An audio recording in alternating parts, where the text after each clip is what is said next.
Hi guys, তোমার দাদাভাই কাজে যাওয়ার পর আমি কি করি বাড়িতে এটাই তোমাদের সাথে শেয়ার করব। দেখো বিছানাটা কিভাবে এলোমেলো করা আছে আর গোটা ঘরটাই আমার এলোমেলো করা আছে।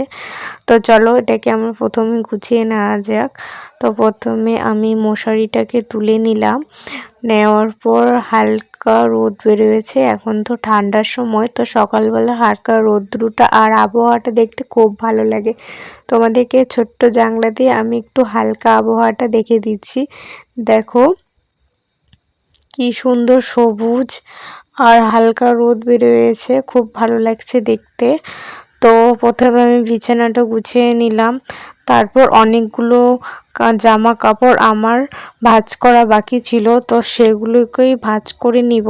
তোমার দাদাভাই যত পারে সব কিছু নিয়ে এসে এখানে রেখে দেয় চেয়ারে, তো বাদবাকি কাজ তো আমাকেই করতে হবে। তো কাজে চলে গেছে, তো আমি এগুলো সব কিছুকে গুছিয়ে রেখে দিচ্ছি। এখন আমার ব্রাশ করা, ফ্রেশ হওয়া সব কিছু বাকি আছে। সকালে রান্না করে ওকে দিয়ে দিয়েছি, ও খেয়ে চলে গেছে।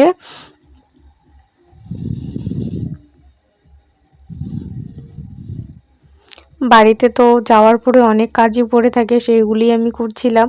তারপর আমার সব কিছু গোছানো কমপ্লিট। দেখো আমার এই মাটির একটি ছোট্ট ঘর।